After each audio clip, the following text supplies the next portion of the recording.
नमस्कार। दोपहर समाचार में आपका स्वागत है।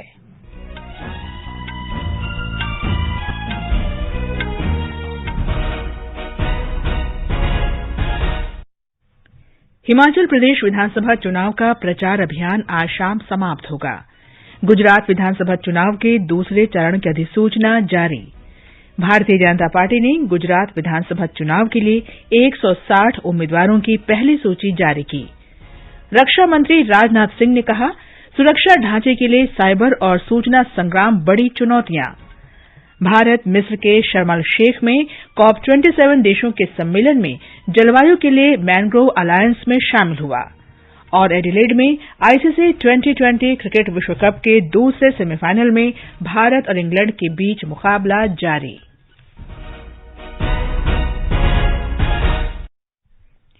दोपहर समाचार के साथ मैं कनकलता। हिमाचल प्रदेश की 14वीं विधानसभा की 68 सीटों के लिए प्रचार आज शाम 5 बजे समाप्त हो जाएगा। शनिवार को वोट डाले जाएंगे और नतीजों की घोषणा 8 दिसंबर को की जाएगी। 24 महिलाओं सहित कुल 412 उम्मीदवार मैदान में हैं।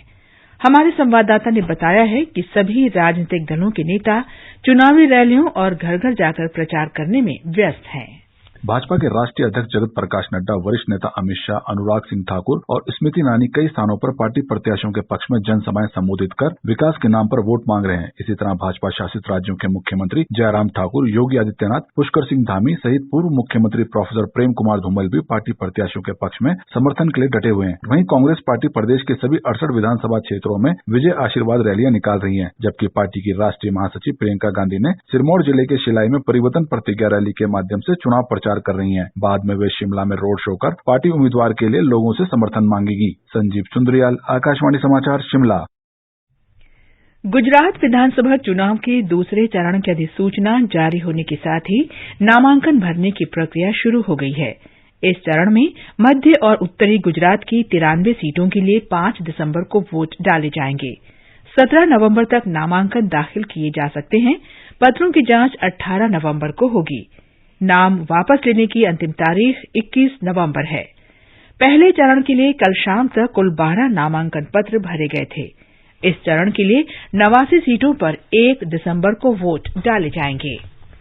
मतगणना हिमाचल प्रदेश के साथ 8 दिसंबर को कराई जाएगी। भारतीय जनता पार्टी ने गुजरात विधानसभा चुनाव के लिए आज 160 उम्मीदवारों की पहली सूची जारी की। मुख्यमंत्री भूपेंद्र पटेल घाटलोदिया सीट से और गृह राज्य मंत्री हर्ष सांघवी माजूरा विधानसभा क्षेत्र से उम्मीदवार होंगे। पार्टी ने क्रिकेट खिलाड़ी रविंद्र जडेजा की पत्नी रिवाबा जडेजा को जामनगर उत्तर से और हार्दिक पटेल को वीरमगाम निर्वाचन क्षेत्र से मैदान में उतारा है। पार्टी के वरिष्ठ नेता और केंद्रीय मंत्री भूपेंद्र यादव ने उम्मीदवारों के नामों की घोषणा की। आज की सूची में पार्टी ने मौजूदा 38 विधायकों के टिकट काट दिए हैं। उम्मीदवारों की सूची को अंतिम रूप देने के लिए भारतीय जनता पार्टी केंद्रीय चुनाव समिति की बैठक कल शाम नई दिल्ली में हुई थी। प्रधानमंत्री नरेंद्र मोदी, गृह मंत्री अमित शाह, गुजरात के मुख्यमंत्री भूपेंद्र पटेल और भाजपा अध्यक्ष जगत प्रकाश नड्डा बैठक में उपस्थित थे। भारतीय जनता पार्टी की दिल्ली इकाई ने नगर निगम चुनाव के लिए आज अपना घोषणा पत्र जारी किया। दिल्ली भाजपा अध्यक्ष आदेश गुप्ता और पार्टी के सांसद मनोज तिवारी ने चुनाव के लिए संयुक्त रूप से घोषणा पत्र जारी किया। नगर निगम के 250 वार्ड के लिए 4 दिसंबर को वोट डाले जाएंगे। मतगणना 7 दिसंबर को होगी। मतदान के लिए इलेक्ट्रॉनिक वोटिंग मशीनों का इस्तेमाल किया जाएगा। राजधानी में 1 करोड़ 46 लाख से अधिक मतदाता हैं। सिक्किम में आज 2 स्तरीय पंचायत चुनावों के लिए मतदान जारी है। ग्राम पंचायत के वार्ड और क्षेत्रीय जिला पंचायत की सीटों के लिए मतदान शाम 5 बजे तक चलेगा। केरल में यूनाइटेड डेमोक्रेटिक फ्रंट यूडीएफ ने 7 जिलों के 29 स्थानीय निकायों के उपचुनाव में जीत हासिल की है या बढ़त बनाए हुए है। यूडीएफ समर्थित एक निर्दलीय उम्मीदवार ने 1 सीट पर जीत हासिल की है। इस बीच लेफ्ट डेमोक्रेटिक फ्रंट एलडीएफ ने 11 सीटों पर और भाजपा ने 2 सीटों पर जीत हासिल की है। केंद्र शासित प्रदेश पुद्दुचेरी में मुख्य चुनाव अधिकारी बी जवाहर ने सारांश संशोधन के बाद मतदाता सूची का मसौदा जारी किया है। प्रदेश में कुल मतदाताओं की संख्या 9,96,295 है। अंतिम मतदाता सूची अगले साल 5 जनवरी को प्रकाशित की जाएगी। ये समाचार हमारी वेबसाइट newsonair.com/hindi और हमारे mobile app news on AIR पर भी उपलब्ध हैं।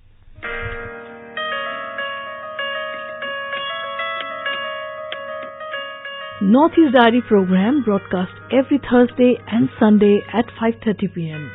brings very interesting and enchanting stories from the 8 Indian states of Northeast India. In this week's Northeast Diary, on 10th of November 2022, we bring for you an exclusive interview with Jatindra Sarma, Director of the Kaziranga National Park. Looking forward to see you there.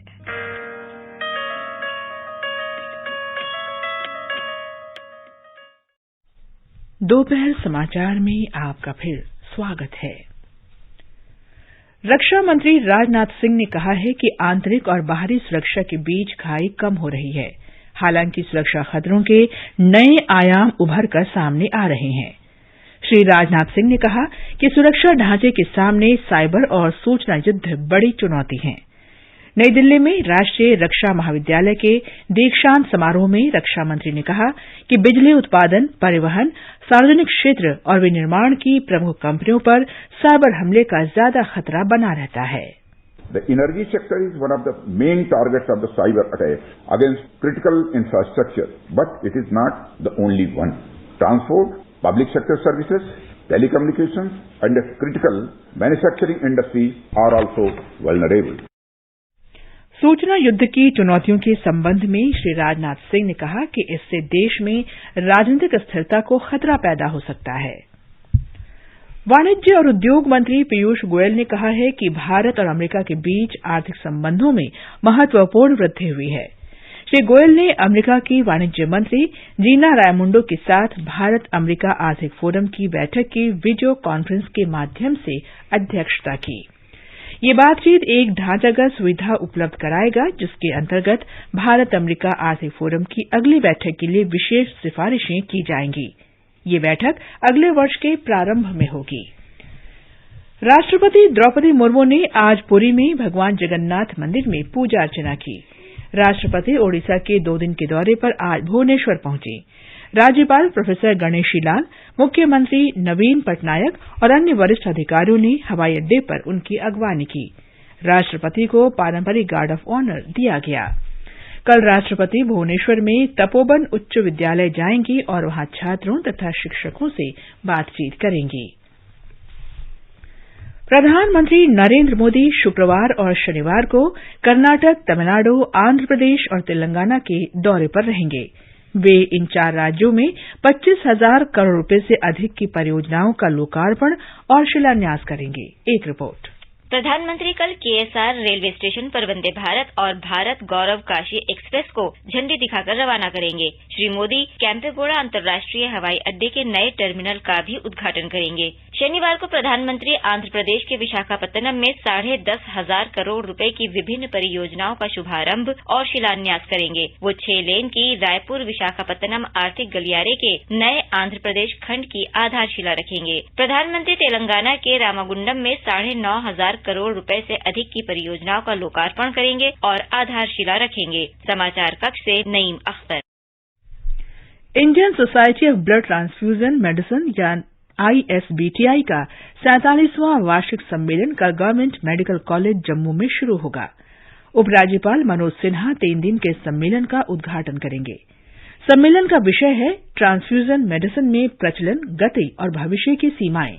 इसके माध्यम से देश भर में 100% स्वैच्छिक रक्तदान का लक्ष्य हासिल करने पर जोर दिया जाएगा। देश के 700 से अधिक प्रतिनिधियों ने सम्मेलन में हिस्सा लेने के लिए पंजीकरण कराया है। भारत मिस्र के शर्म अल शेख में COP27 देशों के सत्र में mangrove alliance for climate MAC में शामिल हो गया है। इस गठबंधन में शामिल होने वाला भारत, ऑस्ट्रेलिया, जापान, स्पेन और श्रीलंका सहित पहले 5 देशों में है। मैक एक अंतर सरकारी गठबंधन है जो मैंगो वनों के पारिस्थितिकी तंत्र के संरक्षण और इसके विस्तार में तेजी लाने का प्रयास करता है। ये गठबंधन जलवायु परिवर्तन की चुनौतियों के प्रकृति आधारित समाधान में मैंग्रोव की भूमिका के बारे में वैश्विक जागरूकता बढ़ाएगा। अमेरिका में मध्यावधि चुनाव में संसद के निचले सदन में प्रतिनिधि सभा में रिपब्लिकन बहुमत के करीब पहुंच रहे हैं, जबकि ऊपरी सदन सेनेट में अभी स्थिति स्पष्ट नहीं है। खबरों के अनुसार रिपब्लिकन ने 210 सीटों पर कब्जा किया है। सत्तारूढ़ डेमोक्रेट्स को सदन का नियंत्रण हासिल करने के लिए 218 सीटें चाहिए। अभी 33 सीटों पर फैसला आना बाकी है। ऊपरी सदन सेनेट की 35 सीटों के लिए मतदान हुआ है। मालदीव की राजधानी माले में आज आग लगने से कई लोगों की मौत हो गई। इनमें भारतीय नागरिक भी शामिल हैं। मालदीव में भारतीय उच्चायोग ने हादसे में लोगों की जान जाने पर दुख व्यक्त किया है। प्रारंभिक खबरों के अनुसार आग एक इमारत के भूतल पर वाहन मरम्मत गैरेज में लगी। आग पर काबू पा लिया गया है। अफगानिस्तान में तालिबान पुलिस ने देश के मनोरंजन उद्यानों में महिलाओं के प्रवेश पर प्रतिबंध लगाने के आदेश दिए हैं। स्थानीय मीडिया ने बताया है कि धर्म प्रचार और दुराचार निवारण मंत्रालय ने इस बात की पुष्टि की है कि महिलाओं को मनोरंजन उद्यानों में प्रवेश की अनुमति नहीं होगी। ये नियम खुले मैदान सहित सभी पार्कों पर सामान्य रूप से लागू होते हैं। ये समाचार आकाशवाणी से प्रसारित किए जा रहे हैं। ताजा समाचार जानने के लिए आप हमारे Twitter handle @AIR News Hindi को फॉलो कर सकते हैं। ये आकाशवाणी है। आईसीसी T20 क्रिकेट विश्व कप का दूसरा सेमीफाइनल एडिलेड में भारत और इंग्लैंड के बीच खेला जा रहा है। ताजा समाचार मिलने तक भारत ने 13 ओवर में 3 विकेट पर 80 रन बना लिए हैं। पहले सेमीफाइनल में पाकिस्तान ने न्यूजीलैंड को हराया था। खिताबी मुकाबला रविवार को मेलबर्न में होगा। भारत के लवलीना बोरगोहाई, अल्फिया पठान, मीनाक्षी और परवीन जॉर्डन में एशियाई मुक्केबाजी प्रतियोगिता के फाइनल में पहुंच गई हैं। महिला वर्ग के फाइनल कल और पुरुष वर्ग के फाइनल शनिवार को खेले जाएंगे। सरकार के प्रामाणिक दस्तावेज विनिमय प्लेटफॉर्म डिजिलॉकर का अब स्वास्थ्य लॉकर के रूप में भी इस्तेमाल किया जा सकता है। इसमें टीकाकरण रिकॉर्ड, डॉक्टर की पर्ची, प्रयोगशाला रिपोर्ट और अस्पताल से छुट्टी होने के विवरण सहित स्वास्थ्य दस्तावेजों को रखने की सुविधा मिल पाएगी। डिजिलॉकर में इस नई प्रणाली से उपभोक्ता इसे अपने व्यक्तिगत स्वास्थ्य रिकॉर्ड ऐप के रूप में उपयोग कर पाएंगे। केंद्रीय शिक्षा और कौशल विकास मंत्री धर्मेंद्र प्रधान ने रेल मंत्री अश्विनी वैष्णव और तमिलनाडु के राज्यपाल आरएन रवि के साथ उत्तर प्रदेश के वाराणसी में होने वाले काशी तमिल संगमम की तैयारियों की समीक्षा की।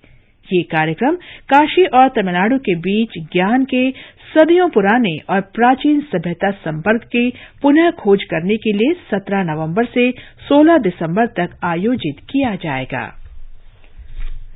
भारतीय रेलवे ने अपने समूचे ब्रॉडगेज नेटवर्क पर 82% विद्युतीकरण कार्य पूरा कर लिया है।